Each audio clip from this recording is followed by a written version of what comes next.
Bom, então, pessoal, vou falar, seguindo então o nosso curso da Eletrofísio, tá? A importância, mas na verdade é uma aula aberta para todo mundo e vai ser pouca coisa de eletrofísio, é mais para cardio, acho que vai ser interessante para todo mundo. Então, eu vou falar a importância dos métodos de imagem nas arritmias cardíacas. Primeiro, eu vou falar sobre a importância dos métodos de imagens na fibrilação atrial. Tá? Eu vou falar de tomo e ressonância e depois das taquicardias ventriculares, a ressonância e a tomografia também. Ressonância para estratificação de risco, planejamento da ablação e a tomografia para planejamento da ablação, definição do substrato, que é possível também na tomografia. Então, assim, na fibrilação atrial, que é um procedimento que é baseado no isolamento das veias pulmonares, tá? É um procedimento estritamente anatômico, muito anatômico, não estritamente, mas muito anatômico. Então, conhecer a anatomia pode ter algum papel, sim, tá? E por isso os métodos de imagens foram muito usados no passado, ainda a gente usa bastante e tem um papel na fibrilação atrial. E também tem um ponto novo de 4, 6 anos para cá, que é o uso da ressonância para a identificação do substrato.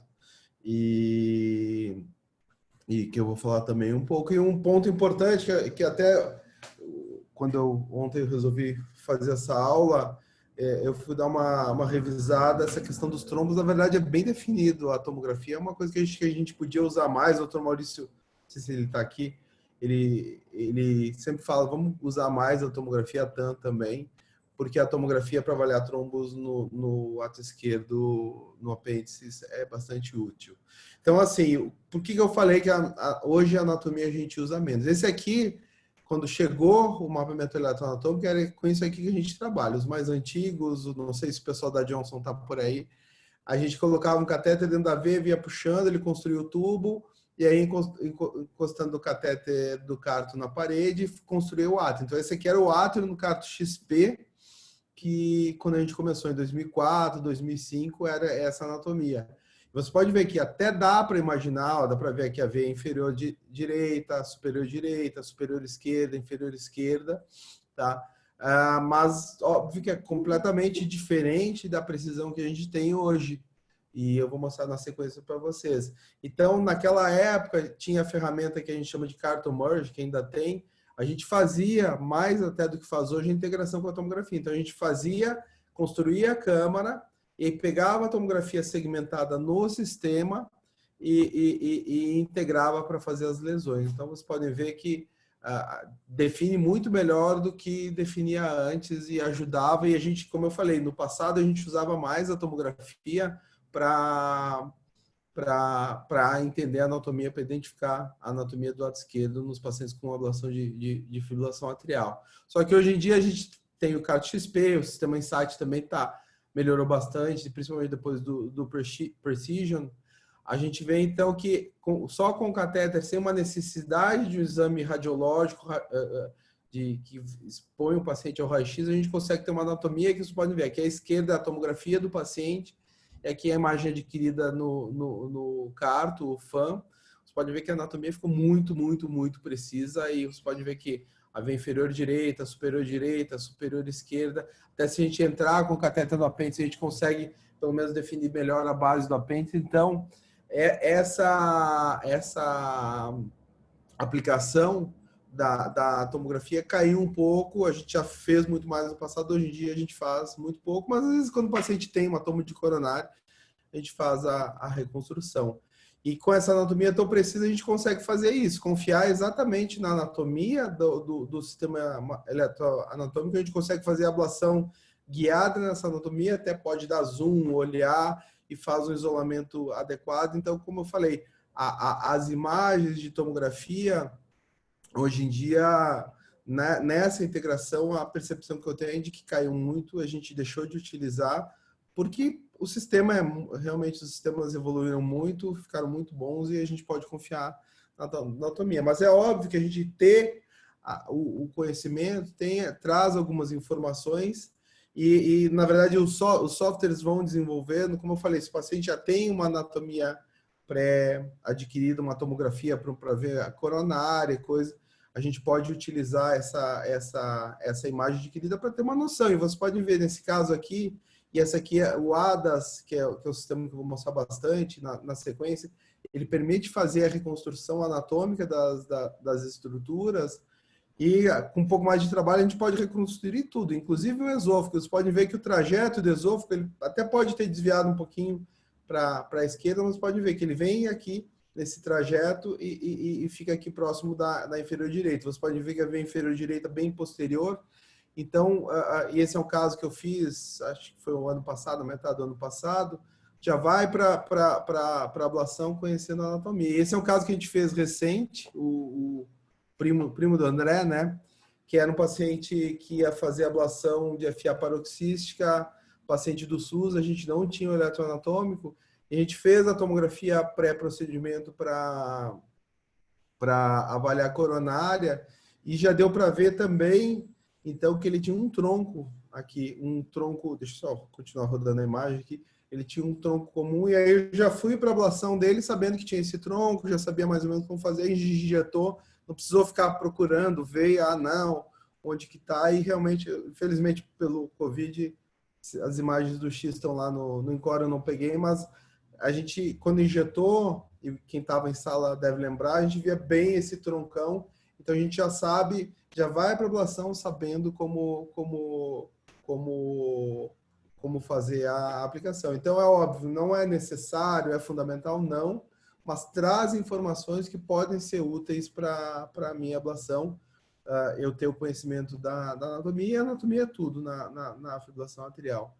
A tomografia tem uma importância muito grande no pós-ablação, quando a gente vai detectar as complicações, tá? E não sei quem já viu a gente apresentar esse caso. Esse aqui é um caso de um paciente que ele fez uma fístula atriopericárdica, tá? Que a gente fez o diagnóstico precoce, ele estava internado no hospital, quando a gente fez a tomografia, ele teve dor, a gente fez a tomografia, abriu a fístula, mas a gente conseguiu fechar essa fístula com uma técnica endoscópica que chama endolupe, acho que logo deve sair a publicação desse caso. Então você pode ver que a imagem da tomografia claramente mostra essa fístula, então tem comunicação aqui entre o esôfago e o pericárdio. Quando a gente for fazer uma tomografia para suspeita de fístula, é sempre importante usar o contraste iodado oral. Por quê? Porque se usa o bário pode embolizar, entrar e embolizar e ele gruda. Ele até demoraria mais para passar, ficaria mais no esôfago, mas teria essa complicação. Então a gente faz o oral, que a gente vê então o contraste indo aqui para o pericárdio. A gente tem aquele caso de fístula esôfago-pleural também, que a gente viu o contraste aqui na pleura. Eles fazem uma sequência de tomografia com contraste endovenoso, mas ajuda mais até a sequência sem contraste venoso, só o contraste oral, porque a gente vê essa relação do esôfago com o átrio esquerdo e se tem a complicação. E outra complicação que o diagnóstico é feito na tomografia é a estenose de veia pulmonar. Faz tempo que a gente não tem estenose de veia pulmonar. Na verdade, esse foi um caso que eu consegui, foi um caso de 2012, vocês podem ver aqui a tomografia. E eu acho que o último caso que eu lembro, uma paciente fez uma ablação fora daqui, fora de São Paulo, inclusive, e veio com essa história de estenose de veia pulmonar para discutir a angioplastia. E vocês podem ver, então, aqui na tomografia, a veia inferior esquerda, ela está fechada, ela não contrasta, está aqui contrastando aqui a inferior direita, a inferior não contrasta, tá? Tem quase que uma imagem negativa, a gente só vê o borrão da tomografia, e a imagem da superior esquerda, então tem esse estreitamento, tem uma dilatação, depois tem outro estreitamento, e essa a imagem da tomografia. Só um segundo, deixa eu fazer só um negócio. Esse meu PowerPoint tem uma... Ele fica rodando o tempo. Ele entra... Então, a gente pode ver na tomografia a estenose da veia pulmonar, e é o exame... Porque se a gente for comparar, depois eu vou falar sobre ressonância, a resolução espacial da tomografia é muito melhor. Ela é pior para ver tecido, mas ela tem uma resolução espacial muito melhor do que a tomografia. Então, se eu quero ver detalhes anatômicos, a tomografia é muito melhor que a ressonância, e aqui no caso da estenose de veia pulmonar a gente pode ver. E com relação à fibrose atrial, e no caso a ressonância, como eu falei, a ressonância vê melhor tecido. Existe o grupo lá do Marrush de Salt Lake City. Ele estuda bastante, ele mostra que consegue predizer pela ressonância do átrio, avaliando pelo realce tardio a parede atrial, e consegue predizer, então, a ocorrência de fibrose. Então, a gente vê aqui, ele pegou espécimes em cirurgia cardíaca, você pode ver que quase tudo é do grupo do Marrush, e uma das críticas é que quase tudo que tem é deles e foi um pouco reprodutível fora. Então, ele pegou aqui um tecido onde não tinha cicatriz na ressonância, tecido normal, uma borda da cicatriz, tinha um pouquinho de cicatriz, e quando pegou mais na parte mais, onde era mais densa a cicatriz, a gente vê bastante fibrose. Então, ele mostrou que existe uma correlação boa da ressonância, mesmo com a parede fina, mesmo com as limitações, com um achado histopatológico de fibrose atrial. E ele desenvolveu um software na verdade, é um software que já existe, que chama 3D Slicer, que ele utilizou uma técnica que ele, então, vai manualmente pintando onde tem cicatriz, e aí o sistema faz uma reconstrução tridimensional da cicatriz. Então, você pode ver aqui, ele vai fazendo corte a corte, e o Zé Marcos reproduziu essa técnica, que é bastante trabalhoso, fazendo, então, essa reconstrução da cicatriz e buscando identificar essa cicatriz no átrio esquerdo. A gente tem o software, como eu falei, a gente tem o ADAS, que é o nosso software de reconstrução, processamento de imagem da tomografia, que a gente usa bastante para a TV, mas ele tem um módulo de fibrose atrial, que a gente pode... A grande vantagem do ADAS é que ele faz essa segmentação que é necessário fazer manual no 3D Slicer que o Marrush usa. O ADAS, ele consegue fazer, ele interpola, ele faz o cálculo automático e ele faz de uma maneira mais rápida, automática. É menos validado, o software do Marrush tem muito mais publicações, mas o pessoal lá de Barcelona já tem algumas publicações utilizando o ADAS, e é possível, e vocês podem ver.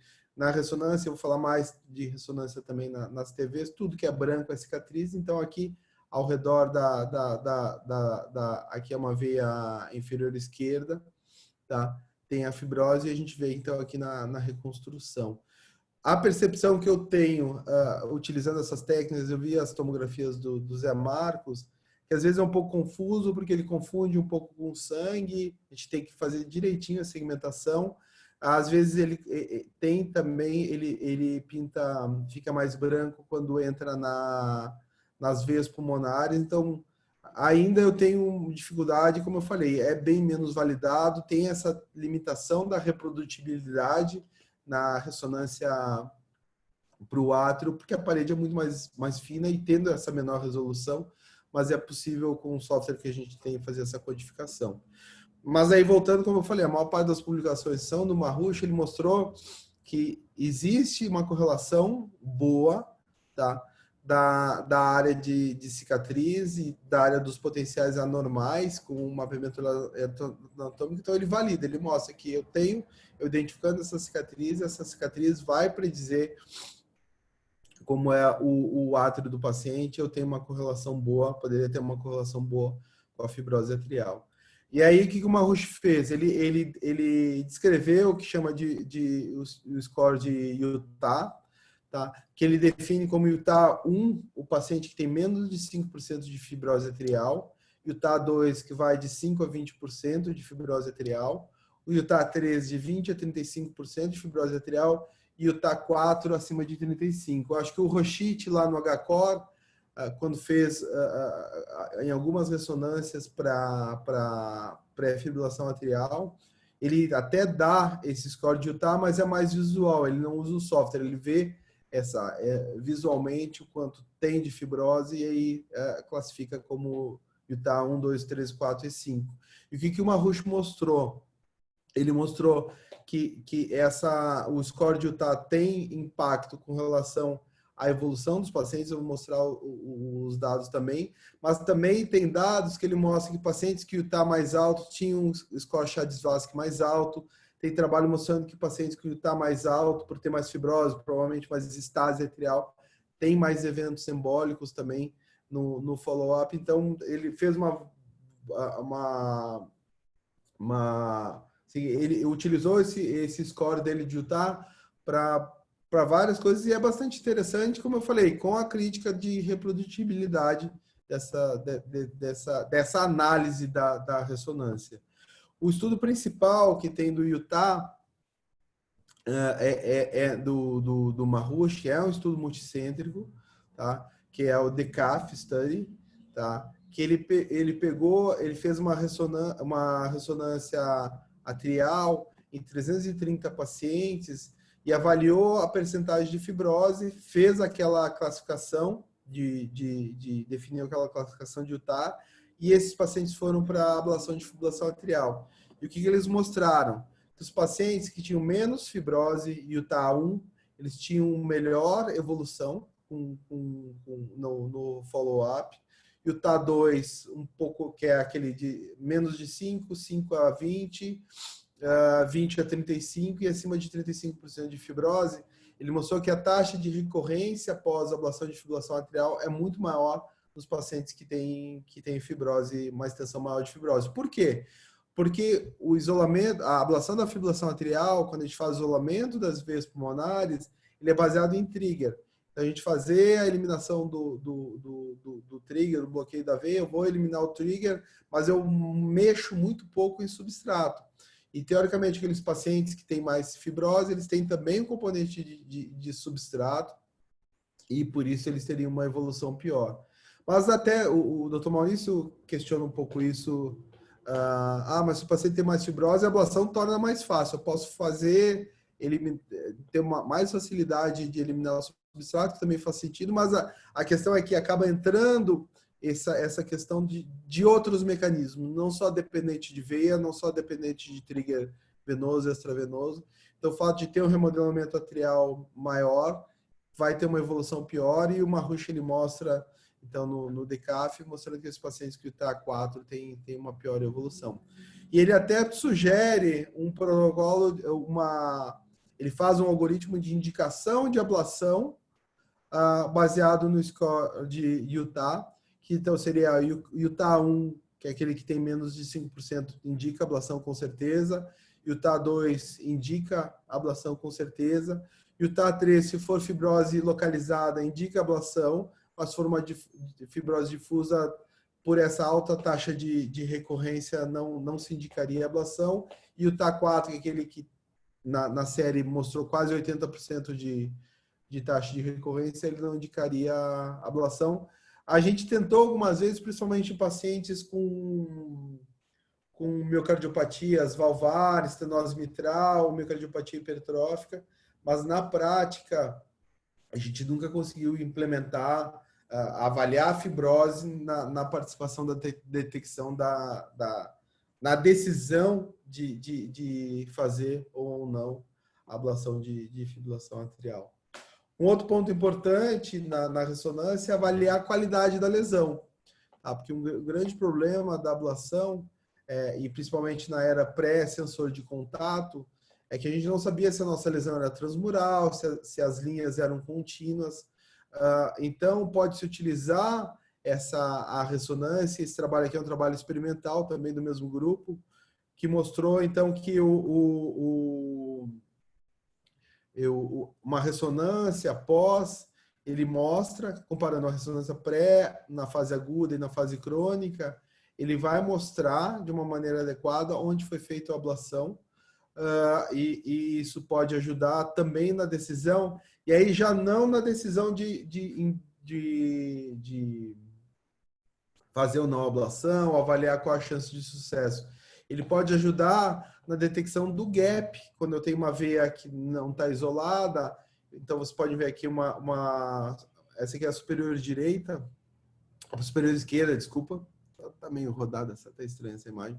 Mas aqui, na superior esquerda, a gente vê, então, que aqui eu tenho a cicatriz causada pela ablação, e o gap está nessa região que é a região junto do apêndice, a região do ridge, tá? E aí poderia estar aí o gap, ele coloca o catéter lá, nessa publicação eles mostram, vocês podem ver que esse conceito até é antigo, 2010, tá?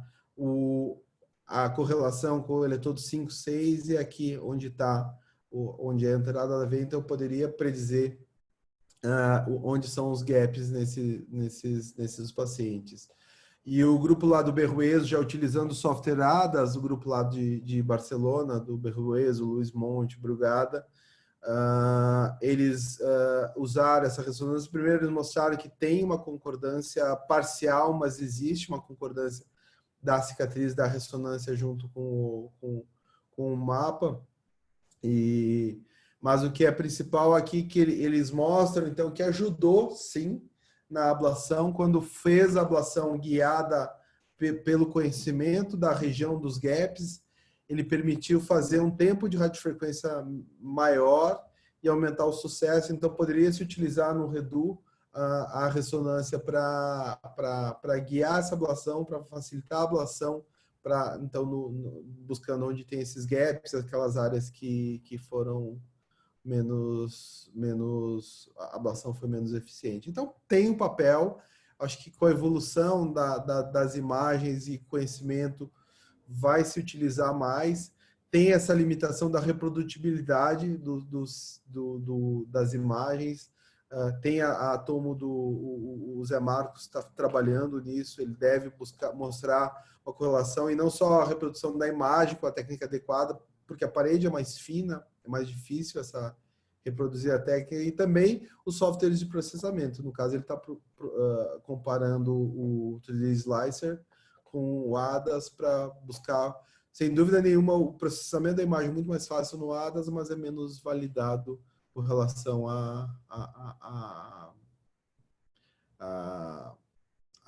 ao 3D Slicer, né? Um outro ponto importante dos exames de imagem, que realmente eu acho bastante interessante, é na detecção de trombos. Então, eu faço uma tomo no dia anterior, uma tomo com contraste, tá? E a gente vai ver, então, aqui uma imagem negativa no ápice do apêndice. E vocês podem ver, e é importante, quando vai fazer a tomo, é sempre importante colocar no pedido, e se é num lugar que está começando a fazer, conversar com o radiologista, porque é importante fazer uma fase precoce e uma fase tardia. O que é a fase precoce? É a leitura que faz logo depois da injeção do contraste. Mas é importante fazer uma segunda leitura, habitualmente uns 2 minutos, 2 ou 3 minutos. Por quê? Porque o sangue ele tem muita estase nesses pacientes com fibrilação atrial, principalmente fibrilação atrial persistente. E aí pode demorar um tempo para o contraste entrar. Mas se eu tenho uma fase precoce, que eu tenho uma imagem negativa, e ela é mantida na fase tardia, ele se correlacionou, e eu vou mostrar os dados depois, a imagem de um trombo no apêndice atrial esquerdo. Mas eu também posso ter essa imagem, você pode ver essa imagem aqui, tá? Eu tenho uma imagem na tomografia precoce, esses não são imagens nossas, são imagens dessa publicação, tá? Do Kim. Eu tenho essa falha de enchimento, mas quando eu vou fazer a leitura tardia, vocês podem ver que já é mais homogêneo o contraste. Ainda tem um pouco de contraste, ele contrasta de uma maneira homogênea, e nesse caso aqui não foi correlacionado ao trombo. Então tem que ter só esse cuidado, tá? E esses aqui são os dados, tá? Que se eu tenho, então, uma falha de enchimento na tomo precoce, tá? Eu vou ter uma sensibilidade 100%, tá? Então, se tem uma falha, ele vai ser um trombo, mas vai ser pouco específico. Por quê? Porque pode não ser um trombo. Mas se eu faço a fase tardia e eu tenho esse defeito persistente, eu vou ter uma sensibilidade ótima, de 100%, com uma especificidade boa. Então, se eu encontrei a falha de enchimento e ela persistiu na fase tardia, provavelmente sim vai ser um trombo. Mas se eu tenho só na fase precoce, eu encontrei aquela falha de enchimento, lembrando que se tem o trombo, não vai ter falha de enchimento, por isso essa sensibilidade alta, tá? E se ele persiste, vai ter uma especificidade alta, aí sim eu consigo definir como uma detecção de trombo. E se eu tenho uma falha de enchimento precoce, mas que desaparece na fase tardia, ele está mais correlacionado, pode ver, sensibilidade e especificidade, com a presença de contraste espontâneo e não trombo. Então, eu consigo ter uma correlação boa, e esse aqui, eu trouxe esse estudo de 2010, que é o que tem maior N, mas se vocês forem procurar, tem um trabalho até do próprio Jorge Romero, que ajudou na minha tese, que ele fez uma meta-análise mostrando que tem essa correlação. Então, a tomografia é um exame, é um método bastante útil na detecção de trombo, pode se utilizar, tem a vantagem de não precisar sedação, tudo isso. A desvantagem é que é contraste e raio-x para o paciente. Mas tem muito paciente que faz mangiotomo de coronário para avaliar coronário, poderia só ficar com essa tomografia. A gente não usa só tomografia, na maior parte dos casos, por essa falta de experiência de usar, mas realmente os dados que tem na literatura são bastante confiáveis e sim, poderia utilizar, lembrando sempre que é importante essa fase tardia, porque eu posso ter o falso positivo, tá? Com a imagem do trombo. Não sei se o doutor Maurício está aqui, esse aqui é um caso nosso. Tá me ouvindo, Cristiano? Oi. É o Lucas aqui, deixa eu só te... Alô? Tá me Fala, ouvindo? pode falar. Eu não sei se aí no estudo tem, se você não tiver a falha de enchimento, você precisa fazer a fase tardia? A sensibilidade é muito alta, por exemplo, a gente tem pouquíssimos trombos, né, pré-ablação. É que o tempo... para descartar seria ótimo, né? O tempo acaba sendo muito curto. Então, se vai buscar, já faz, porque é 2 minutos, senão o contrato fica embora. Tá? Não dá tempo de reconstruir e analisar se tem na imagem inicial. Então, o grande problema é isso. É uma sensibilidade ótima. É óbvio que se não tem nada, é ótimo. Mas se tem, aí eu perdi o exame. Então, é melhor fazer um segundo scan para que nesse trabalho eles mostram, acaba sendo uma dose de raio-x um pouco menor nessa segunda leitura e não é feita uma nova injeção de contraste, para aí ver se esse contraste persiste, provavelmente é trombo, se esse contraste desapareceu, é só porque ele demorou um tempo para chegar lá no ápice do apêndice. Então, eu imagino, como eu te falei, a gente tem experiência de pouquíssimos casos, mas eu acho que não dá tempo de avaliar a primeira imagem. Não é normal, então não preciso fazer a segunda. Entendi. Mas um exame negativo daria bastante segurança para fazer a ablação, né? Com certeza. Essa é a definição. Tá? Então, esse caso aqui é uma paciente que a gente fez lá no Sírio.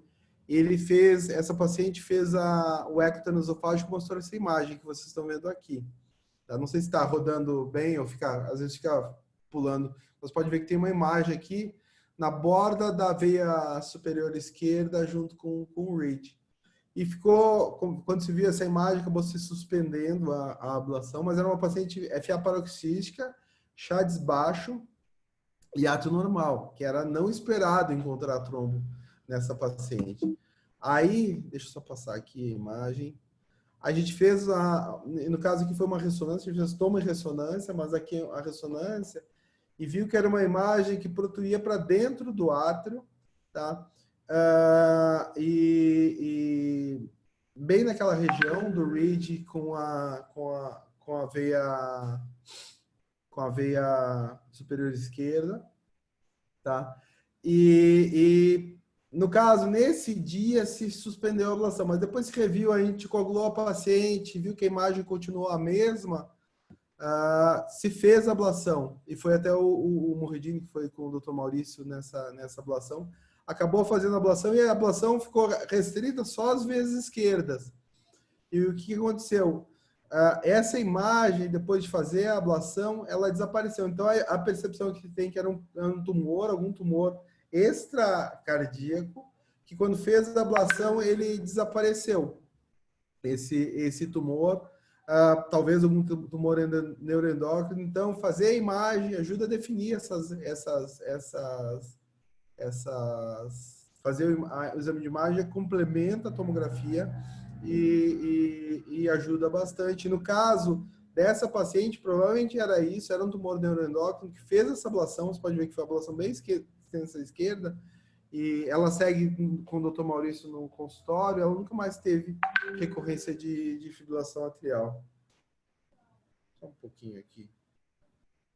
recebendo mensagem de paciente no WhatsApp. Tá? Então, os exames de imagem, quando se tem a dúvida nessa questão do trombo, eles ajudam a complementar. Agora, eu vou falar sobre taquicardias ventriculares.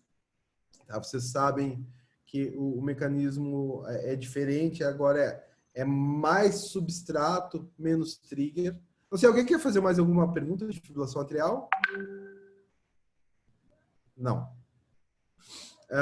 Então, a taquicardia ventricular é mais substrato, menos gatilho, e aí sim eu vou usar a ressonância, acaba tendo um papel maior para identificar esse substrato, identificar onde está a cicatriz, onde vai ser o alvo da ablação.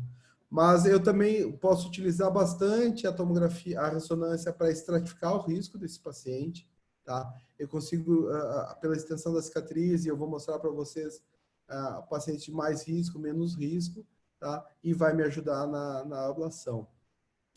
Como é feito o realce tardio na ressonância? Óbvio que eu não trabalho com ressonância, sei superficialmente os conceitos, mas o que eles fazem? Eles têm a bobina lá magnética, eles polarizam as moléculas de água e eles fazem pulsos de radiofrequência que fazem mudar essa posição da molécula de água. E aí, uma das técnicas que eles medem, que é esse tempo de inversão, esse T1, ele mede o tempo que demora para voltar a molécula de água para a condição polarizada. Ela muda a conformação. E isso o sistema vai mostrar em cores. E o que o gadolínio faz? O gadolínio, quando ele entra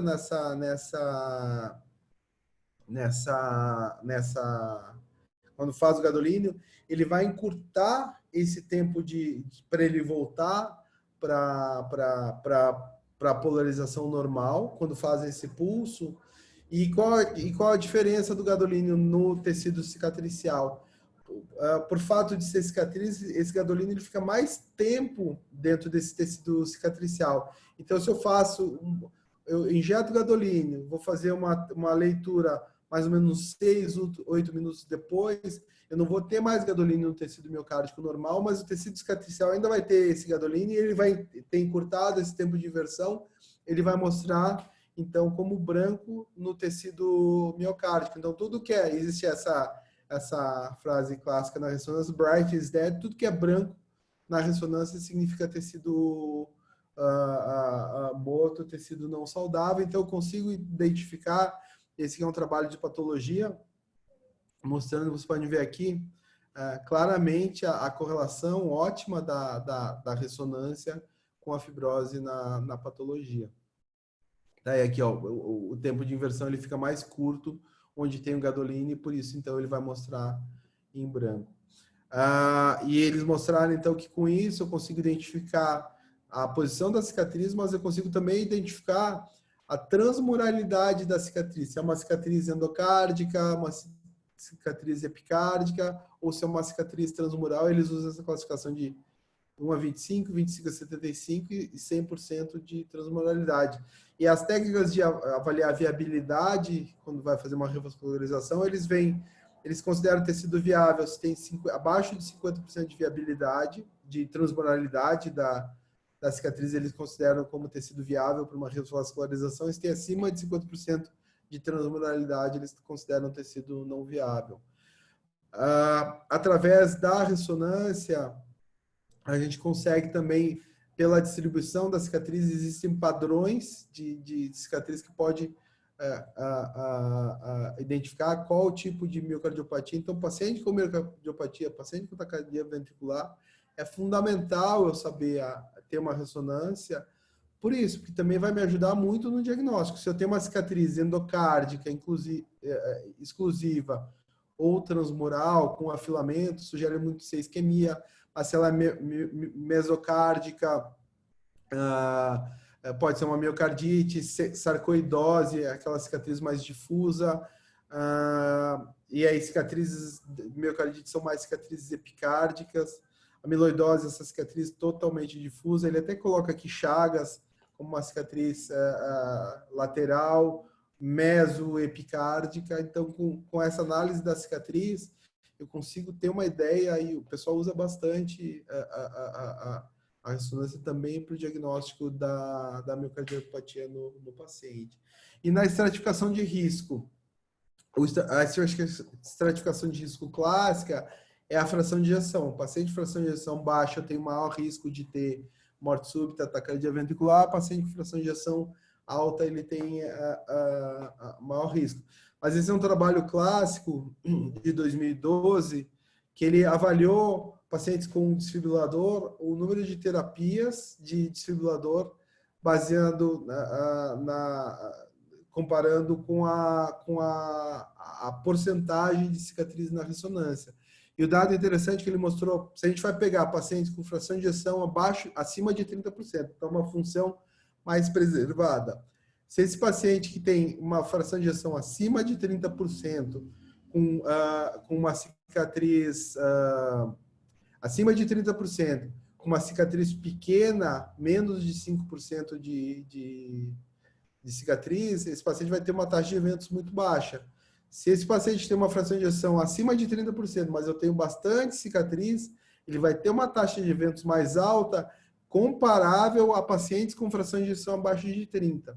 Tá? Já nos pacientes que têm uma fração de ejeção mais baixa, fração de ejeção abaixo de 30%, tá?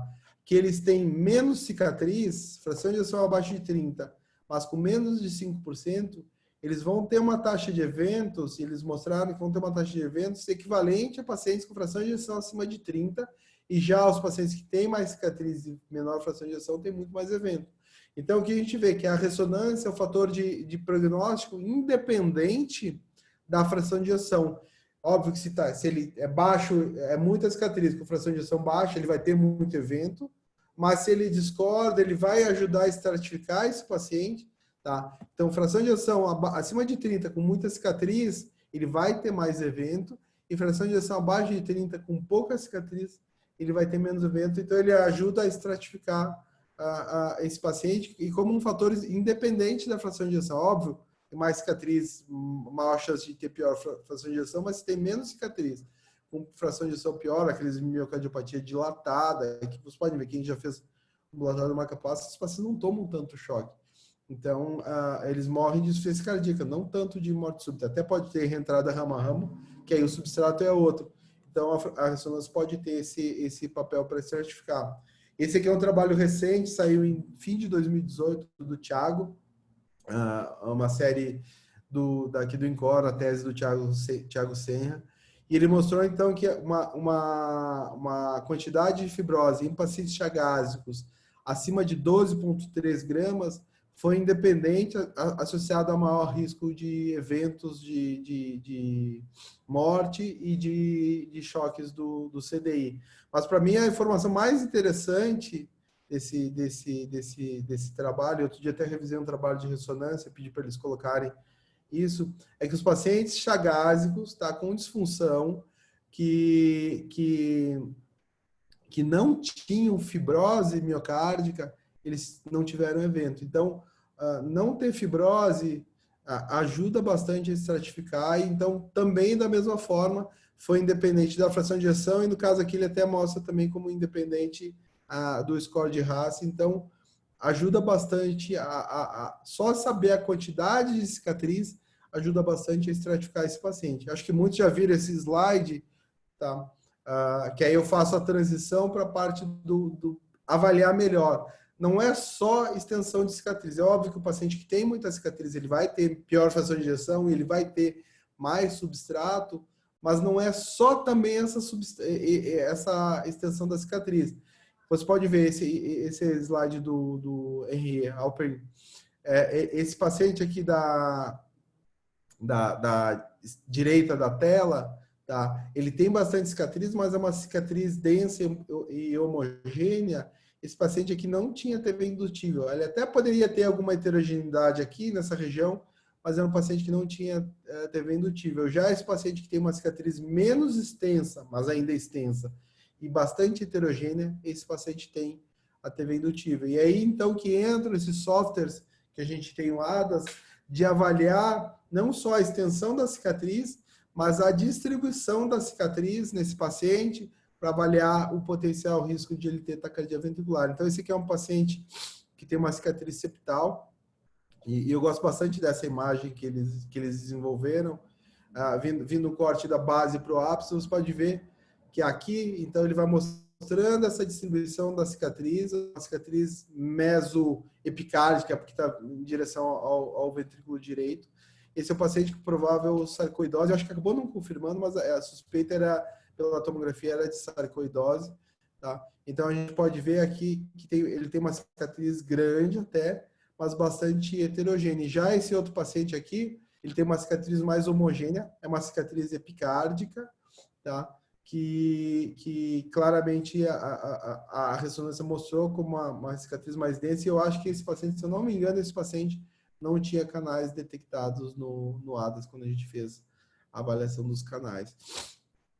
Então, isso mostra que eu fazer essa análise mais precisa dessa ressonância vai me trazer mais informações, tanto na estratificação de risco, como eu vou falar na sequência, com relação ao planejamento da ablação. O que a gente sabe dessa cicatriz no planejamento da ablação, na estratificação de risco? A gente sabe que esses canais e a área de alvo não vai ser, como eu mostrei a cicatriz densa, não vai ser naquela área da cicatriz densa, mas vai ser na área que a gente chama de zona cinzenta, que é a área da transição, onde o branco não é tão branco. Você pode ver que tem essa característica, principalmente nessa aqui, tá? Vocês podem ver que ele tem a parte que é mais branca e tem a parte que é mais cinza, tá? Que o ADAS ele pinta de amarelo, que seria a área cinzenta. Então, esses circuitos dessa taquicardia ventricular e esse substrato anormal teria uma correlação boa, e no caso aqui é a voltagem no mapa eletroanatômico, tá? Com a cicatriz densa e com a cicatriz com a área cinzenta. E mais importante, esse trabalho mostrando que os circuitos, e aqui eles fizeram encarrilhamento, o grupo da Katia Gieseppenfeld, que eles trabalham bastante lá é Holanda? Acho que é Holanda. Eles trabalham bastante também com imagem, tá? Mostrou que o local da cicatriz está entre essa região do núcleo da cicatriz com a borda da cicatriz. Então, eu já consigo, avaliando essa ressonância, avaliando já esse substrato pré-procedimento, ter uma ideia de onde vai estar esse substrato e esse alvo para minha ablação. E o grupo lá do Berrueso, que eles ajudaram a desenvolver o ADAS, o grupo lá de Barcelona, do Brugada, do Luiz Monte, eles mostraram que existe uma correlação boa dos canais identificados por essa ressonância. Então, ele procura aquela cicatriz, ele vai buscando onde tem uma área de tecido saudável dentro da cicatriz, interligada ao tecido saudável. Isso ele define como canal e ele vai identificar, então, esses canais, identificar a cicatriz. Mas mais importante, esse é um dado bem interessante que eles mostram, é que ainda pode ter, e geralmente essas saídas desses canais, e depois tem um outro trabalho que eu vou mostrar, que eles fizeram então a ablação guiada, que essa saída desses canais vai estar numa área de tecido saudável na borda dessa cicatriz. Então, ele ajuda, ele não só como ajuda no mapeamento eletroanatômico, mas ele traz uma informação maior, que é o canal dentro de um tecido saudável, desse tecido quase saudável. Então, vai melhorando, ajuda a identificar melhor esse substrato. Esse aqui é um dado nosso, também é uma publicação que eu quero fazer logo. A gente apresentou no Heart Rhythm, a gente pegou, no caso, são 6 chagásicos aqui, mas a gente tem bastante número maior, a gente deve publicar com um número maior, mostrando que a ressonância e essa análise do ADAS foi possível no chagásico. Ele mostra, então, que a distribuição da cicatriz é aquela cicatriz que a gente vê em inferolátero-basal, que é o mais comum. No chagásico tem também apical, mas a principal distribuição é inferolátero-basal. Os Dershowitz, que chama da densidade do pixel, são mais ou menos semelhantes ao isquêmico com o não isquêmico. O default deles, que é de 40 a 60. Tá. No caso, é um pouquinho mais baixo no Chagas, mas é mais ou menos parecido. Tinha que fazer alguns ajustes. Depois eu mostro para vocês, Se tiver tempo até hoje, ou se não, lá no Encore, eu mostro como é que a gente faz esse processamento da imagem. E que ele detectou, então, 3 canais, que é o que a gente vê no Chagas, múltiplas taquicardias. Então, essa ferramenta pode ser utilizada no paciente com Chagas. Mas só ver essa tomografia não é o mais interessante. O mais interessante é eu poder utilizar essa ressonância, essa reconstrução da ressonância, reconstrução dos canais durante o procedimento. O software ele tem uma ferramenta de exportar e pode exportar tanto para o Carto quanto o Insight. Tá? Ele consegue exportar e a gente consegue levar essa ressonância para o sistema de mapeamento eletroanatômico. Esse aqui foi um dos primeiros casos que a gente fez a integração. Você pode ver, está aqui a cicatriz no septo, tá? E a gente vai construindo, e você pode ver que quando ele chega nessa região aqui da cicatriz, e que tem o canal, ele começa a aparecer potenciais, acho que é mais aqui no início. Deixa eu ver. Ele começa a aparecer os potenciais fragmentados. Tá? Então, com isso, eu já me ajudo a fazer, e é totalmente factível, possível. Pode ver, ele está chegando aqui, o Pentaray, pode ver que ele vai aparecendo os potenciais anormais quando ele vai chegando nessa região. E nesse caso aqui, você pode ver que uma das características dessa cicatriz, e era um paciente com uma cicatriz não isquêmica, uma pós-miocardite, que a cicatriz estava muito próxima do sistema de condução. Tá? Então, nesse caso, a ablação foi sem sucesso, e ele não tinha desfibrilador pelo risco de bloqueio. Então, esse paciente colocou o desfibrilador, depois a gente veio e fez a ablação, homogeneizando esse substrato e tratando a taquicardia. E eu acho que esse paciente não recorreu depois da segunda ablação, não dessa primeira, porque nessa a gente queimou um pouco fora do sistema de condução, ele continuou tendo TV, continuou indutível, ele colocou o CDI, tomou o choque, e a gente fez a ablação pós. E é a mesma coisa que a gente vê nesse paciente aqui. Tá? Ele tem uma cicatriz septal, tá? Que chato isso aqui. Ele tem uma cicatriz septal que, no caso, o canal passava bem pelo sistema de condução. Aqui está rodada a imagem, isso aqui é o septo, aqui é a lateral, tá? Então, a gente consegue predizer a chance de ele ter bloqueio na ablação. Esse aqui é um outro caso que a gente também fez a integração, esse é um caso do Encore, tá? Que a gente fez a integração, então também essa mesma posição da cicatriz, e pode ver o potencial, ele está passando aqui, ó, congelei, tá? Ele está nessa região da cicatriz, é esse potencial fragmentado, potencial tardio, tá? Então, utilizando essa integração, eu consigo, ajuda quando eu vou mapear, ver onde já está a cicatriz, porque eu já foco naquela região. E também, no caso, eu vou mostrar na sequência, ele ajuda a ablação. Esse é um caso que a gente fez recentemente. Tá? Foi no fim de janeiro, porque a gente fazia ablação ainda.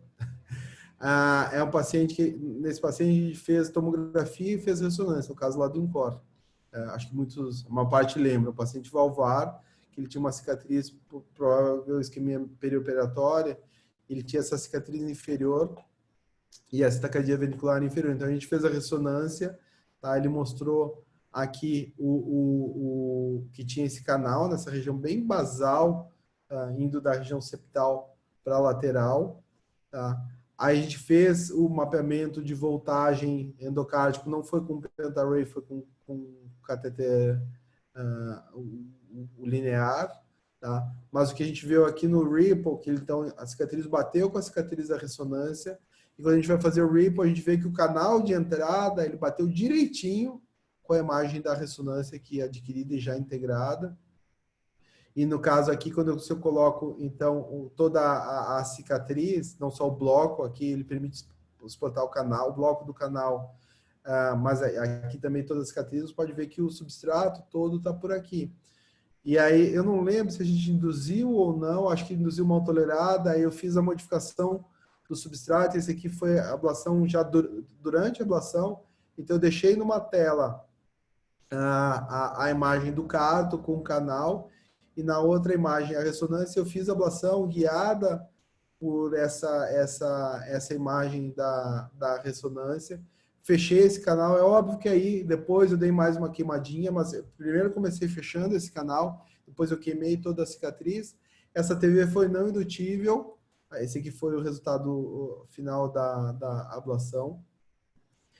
Esse TV foi não indutível, como ele tinha uma fração de rejeição mais preservada, acho que era 40%, 45%, a gente optou por não colocar o CDI, e ele voltou já no ambulatório com 1 mês, ele vinha tendo TV recorrente, ele voltou já no ambulatório com 1 mês, bem, e por conta de tudo isso, então a gente optou, guiou a ablação foi realmente muito boa, foi rápida a ablação, não foi demorada, e a gente optou por deixar esse paciente sem a ressonância. Agora, mais adiante, a gente deve fazer uma nova ressonância para ver se eliminou esses canais no pós.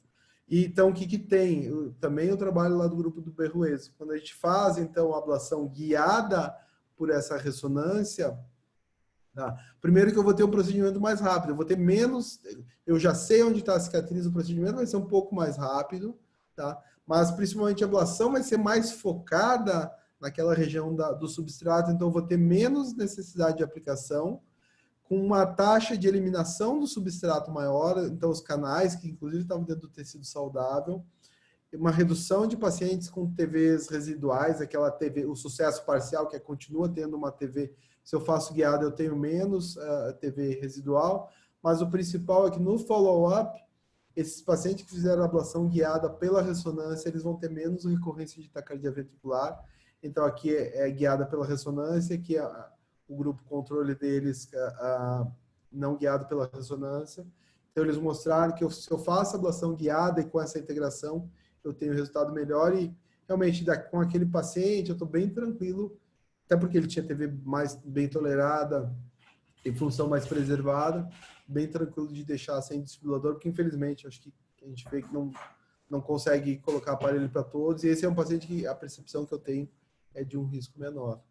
Esse aqui é um caso que a gente fez, e eu estou trabalhando nessa publicação aqui, é um paciente que tinha essa ressonância pré-ablação, tá? Que ele tinha uma cicatriz mais septal, mais densa, é um Chagas, e tinha uma cicatriz heterogênea lateral nessa cicatriz. Ele tinha um canal aqui, tinha um canal junto da válvula mitral, e ele tinha canais também nessa região lateral da cicatriz. A gente fez a ablação com o Carto, esse foi um dos pacientes da minha tese, que a gente viu, primeiro, que ele tinha uma TV estimal, que o circuito passava e batia com esse canal aqui, e que ele só tinha potencial anormal, os potenciais fragmentados, nessa região da heterogeneidade da cicatriz. Então, o que a gente fez? A gente queimou essa região aqui da lateral, onde tinha os potenciais anormais, fechou esse canal aqui do isquio mitral, foi uma ablação só endocárdica. Esse paciente não teve TV indutível mais no pós-ablação. A gente deixou ele também, tinha uma função preservada, acho que era 40, 45 de fração de ejeção. A gente manteve esse paciente sem desfibrilador. 1 mês após, a gente chamou esse paciente de uma maneira eletiva, repetiu a ressonância, tá? E o que é interessante, vocês podem ver que essa área da cicatriz com a ablação, e na publicação estou preparando a imagem da ressonância em si, também, ele gerou cicatriz, ele eliminou esse substrato, então ele tinha canais, eliminou os canais, e esse paciente já tem 4 anos, ele não teve recorrência. A gente fez um estudo eletrofisiológico nessa internação de 1 mês, para entender, não foi indutível a TV, não foi indutível no pré-precoce, não foi indutível com o mês, a gente manteve esse paciente com o CDI, e semana passada eu olhei no prontuário dele, ele não teve também recorrência de taquicardia ventricular. Então, essa é uma aplicação da ressonância, ver se eliminou os canais, eu posso também avaliar qual foi o resultado da minha ablação de taquicardia ventricular. Esse aqui, até já mostrei essa ressonância, a avaliação pré, eu posso avaliar o risco de bloqueio. Tá? E esse paciente, então, ele tinha uma cicatriz grande, tinha disfunção, então a ideia inicial foi, e ele colocou um CDI antes de fazer a ablação, mesmo daquele outro caso que eu mostrei lá, tá? Por quê? Porque se eu for homogeneizar esse substrato aqui, o sistema de condução passa aqui, a chance desse paciente ser bloqueado é muito grande, ele tem uma cicatriz quase que transmural, vocês podem ver, então ajuda também na decisão de indicar ou não o procedimento. E no caso também a distribuição da cicatriz mais endoepicárdica. Tá? Lembra que esse paciente aqui ele não tinha taquicardia ventricular, a gente não induziu, acho que foi uma síncope, não induziu taquicardia ventricular, mas pode ver que esse paciente tem uma cicatriz epicárdica, meso-epi, mais para epicárdica. Então, se esse paciente for para ablação, tá? Que é uma cicatriz mais densa, mas ainda poderia tem alguma heterogeneidade aqui nessa cicatriz. Se for para ablação, deixa eu congelar aqui a imagem, só um pouquinho. Vou voltar aqui, ó. Tá? Se eu for com esse paciente não é Chagas, é miocardite. Tá? Eu até tenho alguma coisa endocárdica, mas se eu vier com catéter aqui pelo endocárdico, eu não vou chegar nesse substrato aqui epicárdico. Esse é um paciente que eu sei que se ele vier para ablação, eu vou precisar do acesso epicárdico, porque a cicatriz é epicárdica e o meu alvo eu já tenho que focar no epicárdico para não perder tempo. Então, essa é uma outra aplicação da ressonância. Esse aqui é um caso, não sei se o Fábio está aí, esse é um caso que a gente fez um estudo piloto, tá? É um paciente chagásico com taquicardia ventricular, a gente tem a ressonância, tá? E o ADAS fez essa identificação da cicatriz ínfero-lateral-basal também como Chagas, mas um canal saindo aqui lateral inferior, um outro canal saindo septal aqui, tá? Lateral ou anterior, né? Um canal inferior mais anterior. O Fábio tá aí. O Fábio vai lembrar desse caso, tá? Então tem um canal aqui. Esse paciente é um dos casos que a gente fez a simulação para radioterapia. Tá? E esse paciente já tinha feito estudo eletrofisiológico, já tinha feito ablação de taquicardia ventricular. Então a gente vê que ele tinha duas morfologias de taquicardia induzida. Tá? A primeira morfologia é uma morfologia basal inferior septal, D1 positivo, 2,13F negativo, V1 AV6 positivo, que bate exatamente com aquele canal, que era o canal 2 da cicatriz da ressonância. E esse paciente aqui também tinha uma TV2, que é anterior, lateral, basal também, tá? Mas um pouquinho menos basal, você pode ver que ele tem um pouco mais de S aqui nas pré-cordiais, e ele bate bem com essa saída desse canal aqui. Então, esse paciente é um dos casos simulados de radioterapia, que eu, então, vou guiar a minha ablação com esses canais. Então, e no caso, esse é um dos que do trabalho que o Jason vai apresentar no Heart Rhythm Online, que vai ter. A gente pode utilizar essa ressonância e essa avaliação de onde estão os canais, os potenciais circuitos da cardia ventricular, para definir a radioterapia quando a gente tiver o protocolo de radioterapia. Entretanto, o mundo não é só flores, né? Ter uma imagem perfeita, definir uma cicatriz. Você pode ver que esse aqui é um paciente, esse é um dos pacientes da tese da Veridiana, que ele tem uma cicatriz endocárdica. Esse é um paciente isquêmico que tem uma cicatriz endocárdica, inferolátero médio basal apical, tá? Que esse paciente foi submetido a implante do desfibrilador, tá? E o pessoal faz, e é possível fazer ressonância com o paciente com desfibrilador, tá? Com programação, principalmente se for um desfibrilador compatível.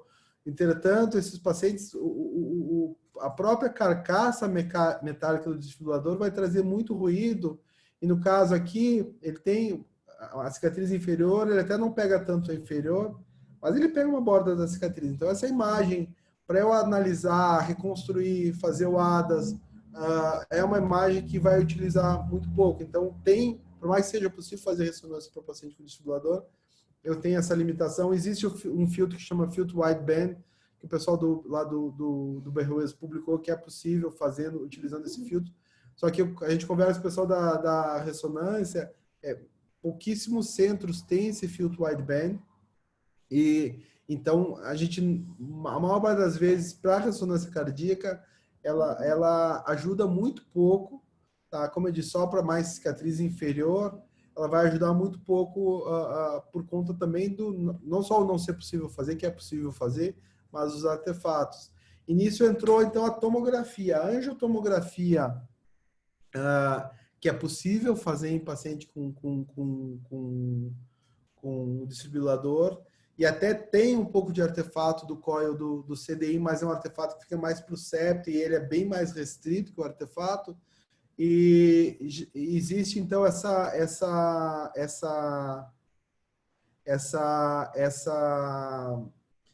demonstração que o substrato anormal, e esse aqui é um dos trabalhos lá do pessoal do grupo do Frank Bogum, né, da Michigan,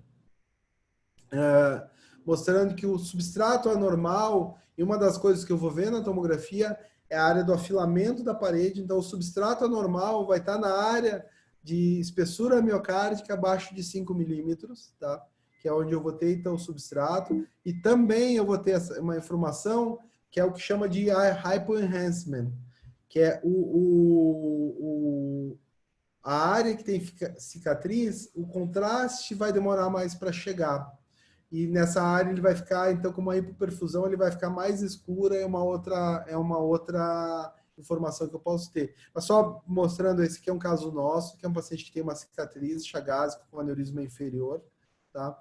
E se a gente for ver, então, a espessura da parede, e aqui no caso eu fiz 4/7, mas agora eu estou usando esses cortes de 2/5, eu consigo identificar, então, essa área do aneurisma e provável área do substrato.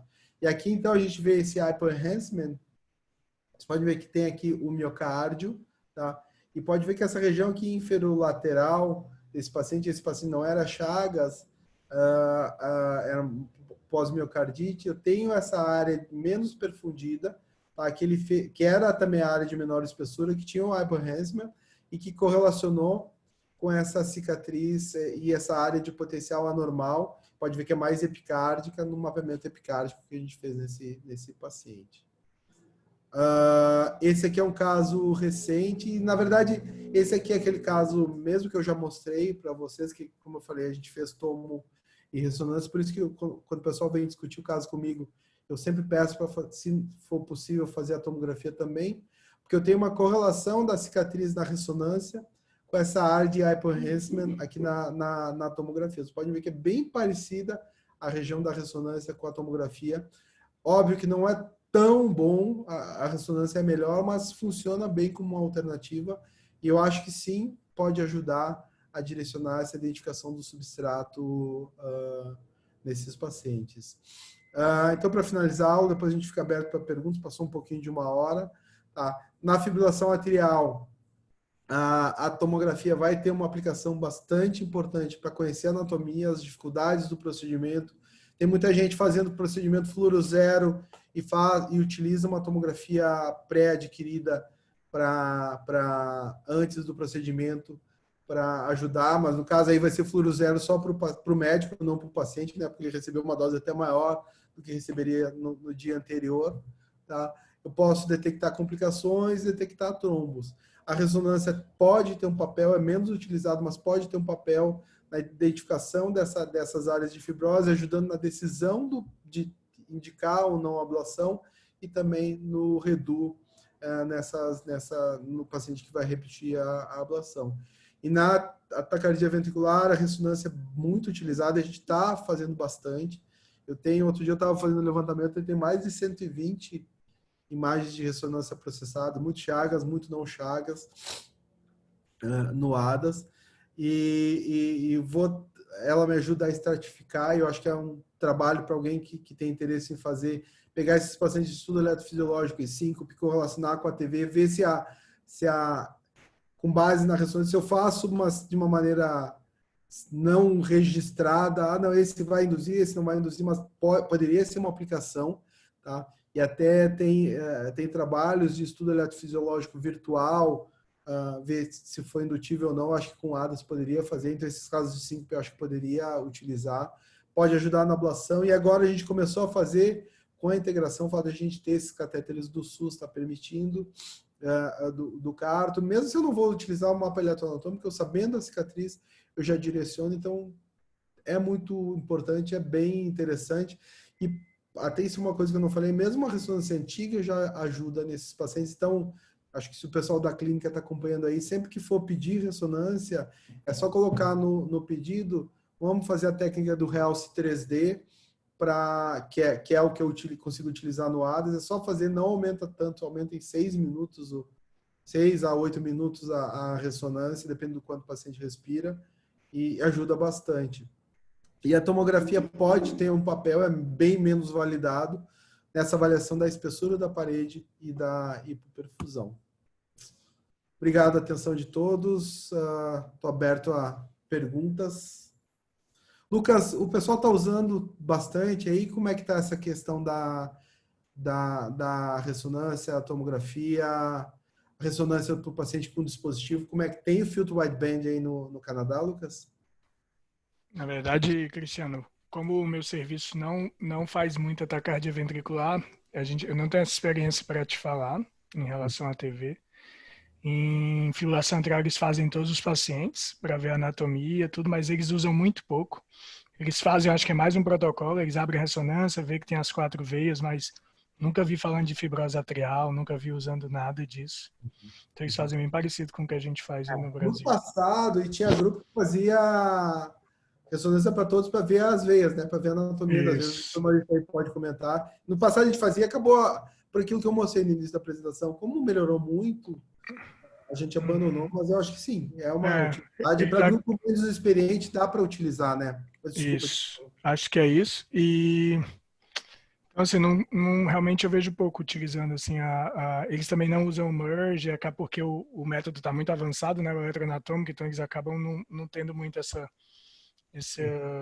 utilizando muito os exames de imagem, tomografia, nada. Só vejo a ressonância realmente para os pacientes de ablação de FA. Legal. Aquela imagem ali que eu mostrei, aquele início da apresentação, eu dei uma aula no DIC, que é o Departamento de Imagem e Cardiologia da SBC. E aí eles me pediram para falar o que a gente precisa do radiologista para ablação. Eu comecei falando isso. A gente precisou muito na fibrilação lateral anatomia, mas hoje em dia quase não precisa. E o pessoal comentou que não, tem muita gente que ainda pede, mas realmente, e o Dr. Maurício está aí, a percepção para a gente que para entender a anatomia está tão preciso, os sistemas estão tão precisos, mesmo o insight que é um pouco atrás na qualidade da imagem, também dá para fazer só sem necessidade da tomografia. E esse negócio que o pessoal faz fluoro zero, mas faz uma tomo no dia anterior, é fluoro zero para o médico, mas o paciente tomou raio-x no dia anterior para a tomografia, então também não faz muito sentido. Dr. Maurício, quer comentar alguma coisa para a fibrilação atrial? Está no mudo, peraí.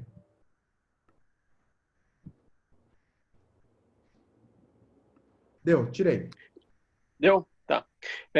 Desculpe, eu não acompanhei sua apresentação toda, não sei se você comentou isso, mas uma das indicações da tomografia que o pessoal de Pedro de Lisboa usa muito é para evitar o eco transesofágico. Eles fazem como avaliação do apêndice. No início eu não sabia se tinha validação e tal, ficava até um pouco preocupado, mas eu vi que eles fizeram milhares de pacientes, a rotina deles com a angiotomografia, e isso pode facilitar em algumas situações, quando a gente tem dificuldade de fazer o eco transesofágico, a tomografia ela é bem sensível. Eu já vi lá algumas vezes que deu dúvida, por exemplo, eu vi inverter. Aí deu dúvida na angiotomografia, eles acabaram fazendo um eco transesofágico para confirmar. Uma das coisas que, deixa eu só comentar, que eu acrescentei nessa minha aula, que eu fiz essa revisão de ontem para hoje, quando fechou de eu dar essa aula, é isso. E, na verdade, tem vários trabalhos, esse aqui é o trabalho com o maior N de 2010, tá? Mas tem até do Jorge Romero, ele fez uma meta-análise. Então, fazendo a tomografia com as duas fases, uma fase precoce, uma tardia, que é 2 minutos, tá? No caso aqui mostra o tombo e teve uma correlação, e no caso aqui ele teve essa imagem negativa, mas fez a imagem tardia, estava homogêneo e o paciente não tinha o trombo. E ele mostrou então aqui uma sensibilidade, junto com a fase tardia, de 100% de sensibilidade, porque a imagem negativa havia né? Mas uma especificidade bastante alta. Então, realmente é muito útil essa tomografia para avaliar trombo, e eu acho que sim, que a gente devia usar mais mesmo, né? Porque tem paciente que é desconfortável, é uma dificuldade de fazer o eco transesofágico, e tem essa meta-análise, eu não trouxe, mas tem, depois eu mando para você, mostrando que sim, que é bastante útil e é possível de utilizar, sim. Só queria mostrar o dado. Pode continuar. Não, agora eu acho que o que é revolucionário nas imagens, e principalmente na ressonância, é nas sacadas ventriculares, né? para reconhecimento tanto na identificação dos pacientes em risco, isso que você chamou atenção, saber os pacientes que têm cicatrizes que seriam cicatrizes potencialmente arritmogênicas, daquelas que não são. Então, acho que isso é uma área de pesquisa assim, espetacular que tem que ser aproveitada, que eu acho que tem um potencial enorme. A outra, que é no átrio, para fibrilação atrial, embora é onde parece que as pessoas trabalham mais, inclusive, tem mais interesse, porque a fibrilação atrial é mais comum, que é a avaliação da cicatriz pela ressonância, para saber os pacientes que se beneficiariam melhor do procedimento, né? E eventualmente reconhecer gaps de linhas de lesões que foram feitas previamente. Mas aí eu acho que tem uma limitação técnica, né? Você deve ter discutido a respeito da dificuldade de realmente a gente não tem um gold standard para conseguir definir a tentativa que nós fizemos. O Zé Marcos trabalhou bastante nisso, ele está juntando os casos e com uma dificuldade muito grande para a gente poder saber se a ressonância que é o nosso gold standard, mas a gente percebeu que não dá para confiar completamente, ou seria a imagem obtida pelo CARTO, que a gente achou que talvez fosse mais confiável. Mas aí a gente percebeu também que o CARTO tem limitações, dependendo muito da técnica de coleta de número de pontos, o tipo de catéter que está sendo utilizado para coletar o ponto, também tem uma certa limitação. Então, senti que tem uma validação com, por exemplo, a anatomia patológica. A gente talvez teria que ter um modelo de anatomia patológica animal para poder correlacionar com a ressonância e com as imagens. O grupo do Marrocho fez esse trabalho aqui, ó, com cirurgia. Deixa eu só... Peraí. Aqui. Esse grupo que ele correlacionou, então ele tirou fragmento cirúrgico do átrio em áreas de... Estão vendo, né? O senhor está vendo? Tô. Tá, que mostrou, então, fragmentos do átrio, depois eu até passo, Zé Marcos, não sei se ele tem... mostrando então que existe uma correlação com a área da borda da cicatriz e da fibrose mais densa, então teria essa correlação. Mas a percepção que eu tenho conversando com o pessoal é que a técnica tem que ser muito bem feita, porque essas do Zé Marcos são feitas para isso e não é só uma ressonância que faz normal, tem toda aquela questão da respiração, tudo isso. Então, é tecnicamente difícil essa reprodutibilidade da ressonância e tem muito grupo que questiona, mesmo o pessoal lá do Nazarian, eles questionam bastante. Tem trabalho também que questiona o que eu vou considerar como cicatriz. Isso é um outro ponto ao branco, mas o que é o branco? E tem trabalho mostrando também que a variação da intensidade do pixel para 2 desvio padrão, que é o que considera cicatriz. Então, existe sim essa questão muito em aberto para fibrose atrial e ressonância, né?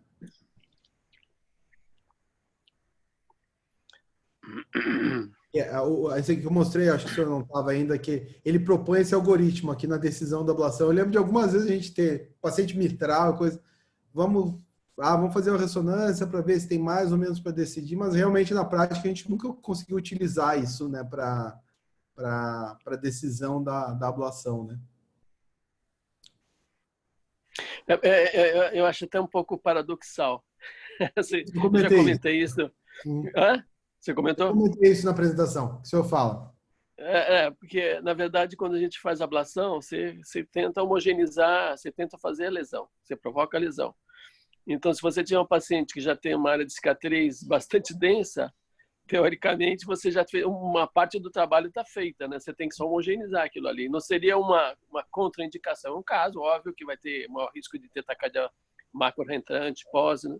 Mas não seria algo assim de inviabilizar o procedimento. Acho que tem muita relação com o mecanismo, né? Pouca fibrose, mais gatilho dependente, que é o que a gente faz, basicamente, muito é eliminar gatilho, e mais fibrose, ser mais substrato, procedimentos mais complexos. Eu acho que essa a divergência, né? E aqui que eu mostrei, então, no gap, para identificar o gap que poderia facilitar, e já tem trabalho mostrando que foca melhor a ablação. Eu acho que não sei se alguém tem mais alguma pergunta, comentário. Eu acho que a eletrofisiologia é muito anatomia. Até os fellows novos perguntam o que tem que estudar primeiro, estudar anatomia. Então, ter esse conhecimento da anatomia e os exames de imagem, inclusive até as interrelações das estruturas, eu conhecer a anatomia realmente ajuda muito. E eu acho que sim, cada vez mais a gente vai utilizar exames de imagem e a gente ir para ablação planejado, sabendo o que vai encontrar, facilita bastante o procedimento e faz com que esse procedimento seja mais fácil, mais rápido e mais eficaz. Quem quer falar? Alguém abriu o microfone? É isso? Obrigada pela aula, Cris. Foi ótima. Então, Paulo. Obrigado, Cris, aqui do ambulatório. Só uma pergunta. Pode ser uma pergunta? Pode, claro. Então tá bom. Obrigado. Parabéns, os seus slides muito esclarecedores, as imagens. Todo mundo entende o que acontece aí quando você mostra. Então, o Wilder está aqui do meu lado, então você vai ver que o celular está com o nome dele. Mas você está no telão aqui, você sabe como é aqui. Eu queria saber o seguinte, se tem algum trabalho, alguma coisa que a gente possa integrar a imagem que possa existir na ressonância, como a tomografia, como o Marucho colocou aí da cicatriz no score de Utah, com algum tipo de eletrocardiograma, seja em ritmo sinusal, seja em FA, que possa... Porque esse é um desafio para a gente na clínica também, saber o quanto tem de fibrose, prever um pouquinho antes de começar, mas é muito difícil do ponto de vista não invasivo, né? Então, assim, com relação ao eletrocardiograma, não tem, pelo menos desconheço. O que tem, até porque esses exames de imagem avaliam mais substrato, eles não avaliam tanto ativação, a condução elétrica, mesmo velocidade de condução também, para ver uma P fragmentada. O que tem é a interação como acho que foi quem que falou? Foi o César? Das aulas do mapeamento de superfície integrado na tomografia, que aí sim vê a ativação, onde nasce extracístole, onde nasce o foco atrial. Então, o que tem é dessa integração do mapeamento de superfície com a tomografia para ver a ativação elétrica. No caso, as imagens de tomografia e ressonância básicas são utilizadas para avaliar o substrato.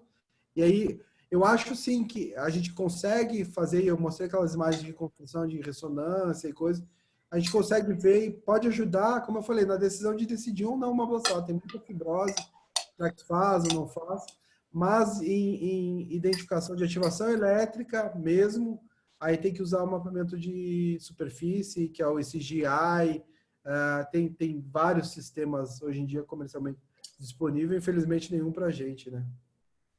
Perfeito, mas fica aí a dica, né?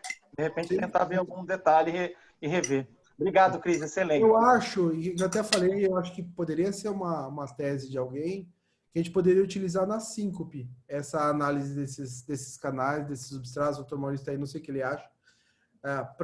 Não, tem paciente com cardiopatia, tentar predizer o que o estudo eletrofisiológico vai fazer com essa ressonância. Eu acho que uma informação, e é uma informação inédita. Só quem faz isso que agora ela está lá na Hopkins, que é a Natália Traianova, que ela usa a ressonância, é um software deles lá também, para identificar e predizer o risco de morte súbita. Até na aula que ela dá no simpósio de TV, ela mostrou, ela é uma russa meio pirada, que ela apareceu na capa do Washington Post, algum jornal, mostrando que ela podia identificar os pacientes que podiam morrer pela ressonância.